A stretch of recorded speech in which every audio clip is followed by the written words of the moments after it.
हरिओम.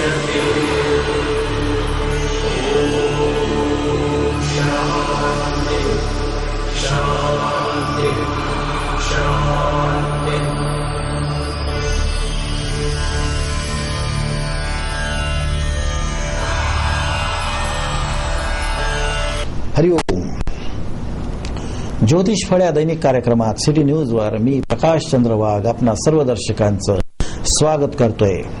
आपल्या सर्व दर्शकांचे अभिप्राय या कार्यक्रमाची फलश्रुती आहे, या कार्यक्रमाचं खरं प्रोत्साहन आहे. आम्ही स्वतः खूप प्रसन्न आहोत की आपल्या प्रतिक्रिया आम्हाला मिळतात आणि त्यानुसार यामध्ये बदल करायला मिळतो. तर चला या दिव्य विद्येला त्या ऋषींना वंदन करूया. सजयती सिंदूर वदन देवो या पाद पंकज स्मरणम वासर मणिरेव तमसा राशि निशयति विघ्ननाम. ओम यम ब्रह्म वेदांत विदो वदंती परप्रधानम पुरुषम तथान्ये विश्वोदते कारणमीश्वरवा तस्मै नमो विघ्न विनाशाय. आज दिनांक 3 जून 2015 ज्येष्ठ कृष्ण प्रतिपदा आहे. आज बुधवार. ज्येष्ठ नक्षत्र, साध्य योग, बालवकरण, धनु राशी याचे स्वामी आहेत गुरु. गुरु आपल्या जीवनामध्ये काय गुरुत्वाकर्षण असतं, काय पृथ्वीचं सेंट्रिफिडल फोर्स असतं, गुरुत्वाकर्षण काय असतं, प्रकृती अंतराळातला नाद काय असतो, यासाठी आपल्याला या सगळ्या खगोलशास्त्राकडे वळावं लागेल. परंतु त्या खगोलामधीलच एक महत्वाचा ग्रह म्हणजे गुरु. याचे चंद्र आहेत 65 आणि आजच्या या राशीचा स्वामी सुद्धा गुरु. गुरु म्हटलं की आठवतं आपल्याला ज्ञान आणि ऐश्वर्य देणारे ते सद्गुरु, कारण की आपल्यामध्ये सत्शिष्यत्व निर्माण करणारे, आपला संपूर्ण विकास करणारे गुरु. त्यामुळे आजच्या दिवसाचा दिनविशेष आपण जाणून घेऊया आपल्या गुरूंना वंदन करून. आज कर्नाटकी बेंदूर हा एक कार्यक्रम असतो. आज यमघंट योग सुद्धा असतो आणि पळसोद या गावी बाबासाहेब गडीकर महाराजांची पुण्यतिथी सुद्धा असते. कारण की भारतवंशामध्ये, भारत खंडामध्ये संतांची काही कमी नाही. प्रत्येक गावात एक, जिल्ह्यात 10 आणि अनेक जवळपास 70 लाख संत आपल्या भारतामध्ये दरवर्षी जन्मतात आणि संपूर्ण आपापल्या क्षेत्रामध्ये अतिशय प्रतिष्ठा आणि जनसेवेचं कार्य, अध्यात्म याचा प्रचार प्रसार करतात. त्या सर्व संतांना आपण नेहमीच वंदन करत असतो आणि आजही त्या सर्व संतांना वंदन करण्याचा दिवस आहे. आजच्या या दिनविशेषानंतर बघू आजच्या दिवसाचं पंचांग. सूर्योदयाला मिथुन लग्नामध्ये आहे रवी आणि मंगळ.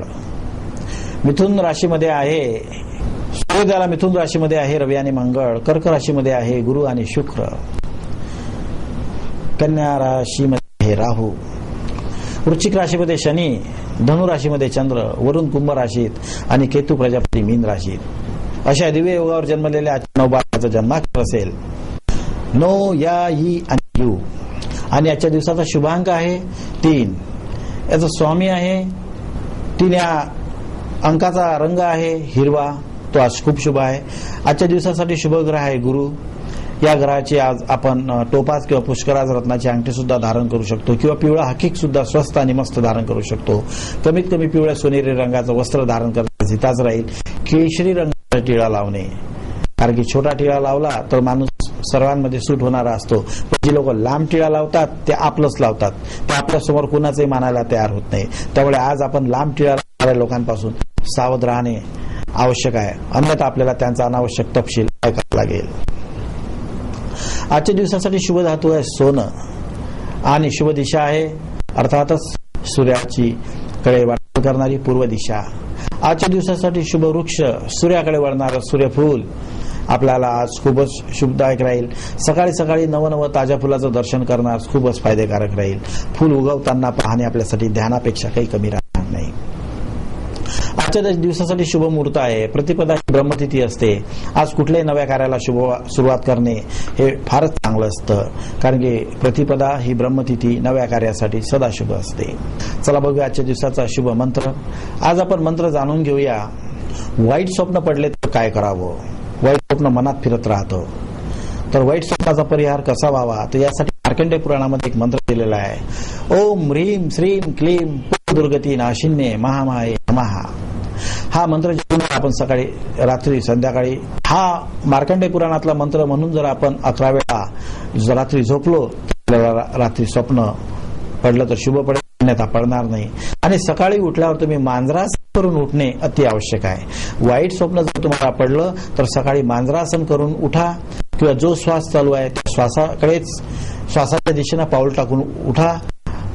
आणि आपलं स्वप्न कधीही अज्ञानी माणसाला सांगू नका. सांगाल तर ज्ञानी माणसाला सांगा किंवा नोंद करून ठेवा. तुम्हाला तुमच्या स्वप्नाची वाईट फळं मिळणार नाही.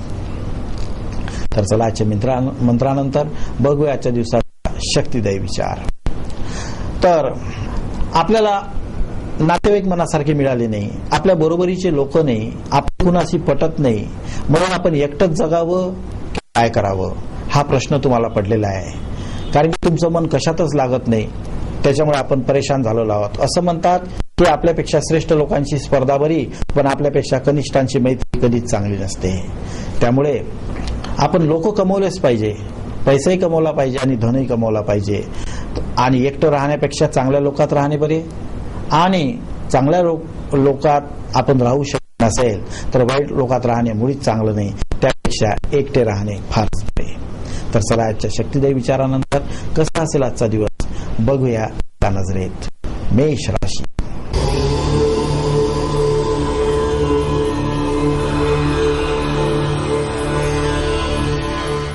घरात कुणाच्या तरी आजारपणानं भयग्रस्त वातावरण निर्माण झालेलं आहे.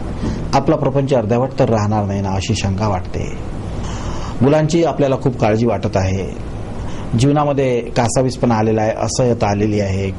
कुणीतरी यावं, योग्य सहानुभूती द्यावी आणि आपल्या घरची व्याधी दूर व्हावी अशी मनाला आशा वाटते. हा शनी, शुक्र आणि राहूच्या दुष्परिणामाचा परिणाम असतो. त्यासाठी आपण आपल्या घरच्या सदस्याच्या कुंडलीतील राहू, शनी आणि शुक्राची स्थिती बघून त्यानुसार जर उपाययोजना केलेत, कारण की व्याधी ही दैवी असते, आध्यात्मिक असते आणि अधिभौतिक असते. आणि बरेच वेळा आपल्या घरी येणारी व्याधी हे धननाशासाठी किंवा सुखनाशासाठी किंवा मृत्यूसाठी झालेली असते. याचं आपण सूक्ष्म निरीक्षण करून त्याच्यावर उपाययोजना करू शकता. वृषभ राशी.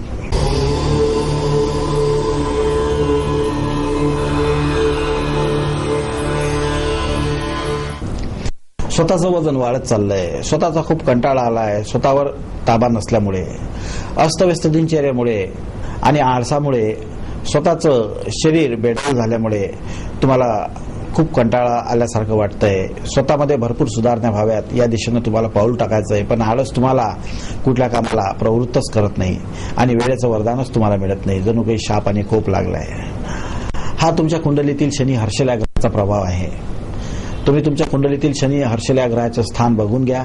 त्या स्थानानुसार, त्या स्थानासंबंधित तुम्ही त्याच्यावर उपाययोजना करा. कारण की तुमचा हा आळस तुम्हाला कुठपर्यंत घेऊन जाईल काही सांगता येत नाही. त्याच्या परिणामाबद्दल तुम्ही निश्चिंत राहू नका, कारण की त्याचे परिणाम निश्चितच विघातक येणार आहेत. मिथुन राशी.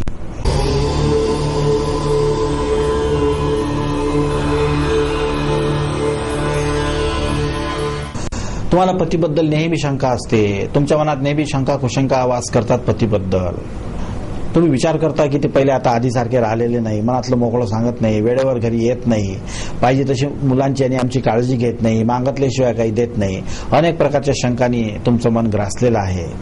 विचार करता करता तुमच्या आरोग्यावर सुद्धा वाईट परिणाम होतो आहे. हा तुमच्या कुटुंबातील शुक्र केतूचा प्रभाव आहे. कारण की तुमच्या घरच्या व्यक्तीचं घरात मन न लागणं म्हणजे आपला शुक्र दूषित होण्यासारखाच योग असतो.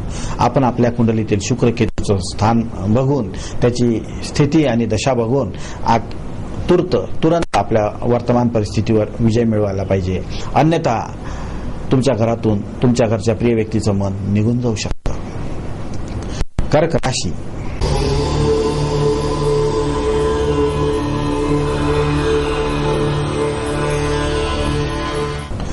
तुमचं लक्ष सर्व तुमच्या स्वतःच्या चेहऱ्यावर केंद्रित झालेलं आहे. तुम्ही स्वतःला सुंदर दिसण्यासाठी नेहमी निरंतर प्रयत्न करता. तुम्ही जेवढी तुमच्या चेहऱ्याची काळजी घेता तेवढी तुमच्या जीवनामध्ये तुम्ही कोणाची काळजी घेत नाहीये. परंतु निरंतर तुम्हाला अपयश येत आहे. सर्व जगाचं सौंदर्य बघून तुम्हाला तुमचं सौंदर्य कुठेतरी मागं पडतंय असं वाटतंय. हा सर्व शुक्र प्रभाव आहे. तुमच्या कुंडलीमध्ये नक्की कुठेतरी शुक्र दूषित आहे. त्यामुळे तो तुमच्यावर स्वतःवर प्रेम होऊ देत नाही. मी सुंदर आहे असा विश्वास तुम्हाला देत नाही किंवा माझा स्वभाव चांगला आहे हा तुम्हाला विश्वास देत नाही. नक्की आपल्या कुंडलीला एखाद्या विद्वानाचा परामर्श घेण्याकडे साठी पुढे व्हा. आपल्या कुंडलीतील शुक्राबद्दल जाणून घ्या आणि आपलं खरं सौंदर्य विकसित करण्यामध्ये पुढे व्हा. सिंह राशी.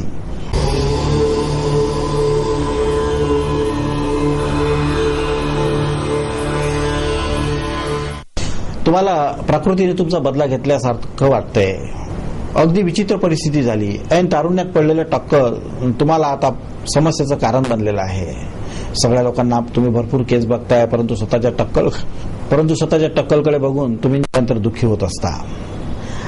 आपण दुसऱ्यासारखं व्हावं हा विचार तुमच्या डोक्यातला खूपच चांगला आहे.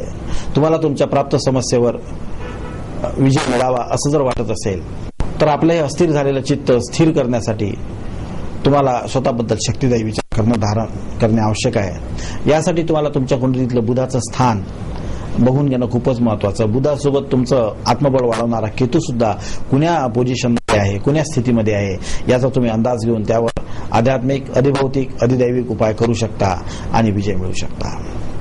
कन्या राशी.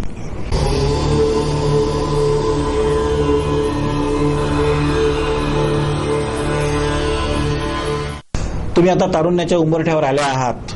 मनात शंका कुशंका घर करून आहेत. अनेक स्वप्न पाहण्यात तुमचा मन रमतोय, परंतु स्वतःवर काबू करण्यामध्ये तुम्हाला यश मिळावं असं वाटतंय. नदी जशी पूर आल्यावर स्वतःच्या मर्यादा सोडून बाहेर पडते, परंतु पूर ओसरल्यावर आपल्या आहे त्या स्थितीत येते. असंच काहीतरी तुमच्यासोबत घडेल. तुमच्या हातून एक चूक झाल्याशिवाय अनेक चुका तुमच्या दुरुस्त होऊ शकणार नाही. हा तुमच्या कुंडलीतील शुक्र हा राहू सोबत असल्यासारखं वाटतंय आणि शुक्र हा दूषित असला की स्वतःवर आपल्याला ताबा मिळवायला फार एक अपयशच देतो. त्यासाठी आपण आपल्या कुंडलीचं निरीक्षण करून कुण्या विद्वानाचं मार्गदर्शन घेऊन स्वतःवर आध्यात्मिक, अधिदैविक, अधिभौतिक उपाय प्राप्त करून घेऊ शकता. तुला राशी.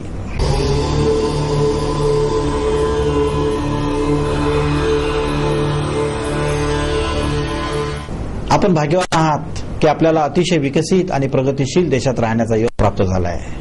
पण ते दिवस आठवा जेव्हा आपण अत्यंत अविकसित आणि अप्रगतिशील अशा वातावरणात किंवा गावात राहत होतो. परिवर्तनाचं चक्र तुम्हाला खुणावत आहे आणि आज आपल्याला सुसह्य झालेले जीवन कधीतरी असह्य होतो याचा तुम्हाला अंदाज सुद्धा येतो आहे. अतिशय भरभराटीने भरले तुमचं जीवन. हा तुमच्या कुंडलीतील अतिशय गुरु आणि शुक्राचा शुभयोग दाखवतोय. त्याचा प्रभाव हा दीर्घकाळ टिकणारा नाही, त्याच्यामध्ये परिवर्तन होत असतं. वृश्चिक राशी.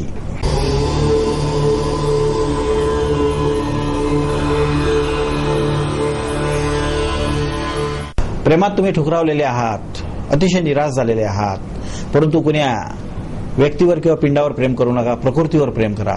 प्रकृतीपासून भरपूर शिका की कसं कधी उदार व्हावं आणि कधी निराश व्हावं आणि स्वतःमध्ये कधी परिवर्तन करावं.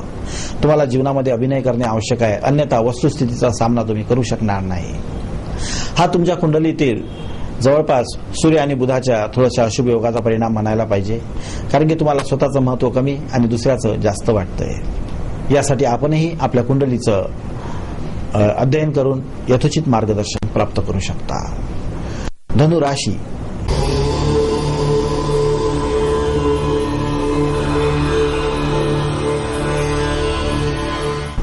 आज तुम्हाला यश कठीण दिसतंय. तुम्ही एखाद्या कार्यसिद्धीसाठी पैसे सुद्धा मोजू शकता, परंतु कुठेतरी ओळख आणि लग्नाने काही फायदा होईल काय अशा प्रकारचं तुमच्या मनात विचार येतो आहे. त्यासाठी तुम्ही नक्की प्रयत्नशील राहाल, पण तुम्हाला आज त्यातून समाधान मिळणे थोडं कठीण दिसतंय. हा तुमच्या कुंडलीतील अतिशय शुभ ग्रहासोबत असलेला एखाद्या नेपच्यून सारख्या ग्रहाचा कुयोग म्हणावा लागेल किंवा दशामधील अंतर्दशेचा चुकीचा परिणाम म्हणावा लागेल, कारण की प्रयत्न करून मिळत नाही. सर्वांशी चांगली ओळख असून काम होत नाही. हा शुभ ग्रहातील अशुभ दशा परिणाम असतो. यासाठी तुम्ही तुमच्या कुंडलीचं मार्गदर्शन घेऊन त्यावर यथोचित उपाय प्राप्त करू शकता. मकर राशी.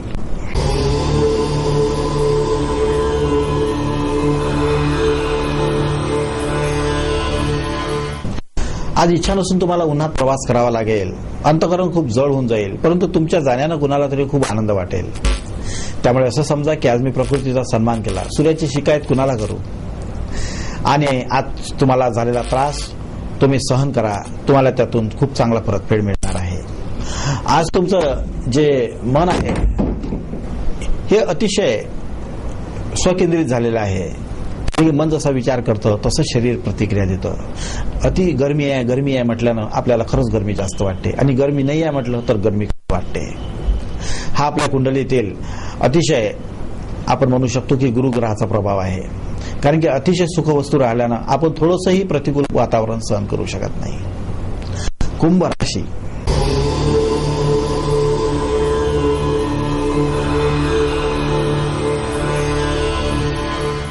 मुलाची महत्वाकांक्षा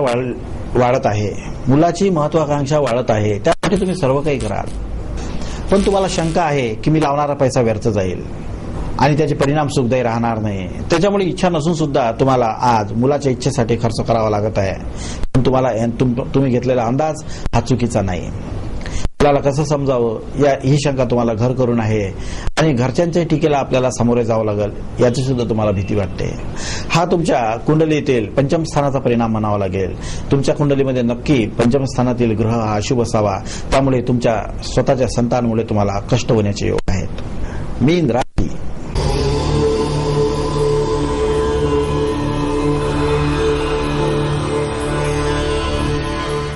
आज तुम्हाला कोणीतरी दिलासा देणार आहे.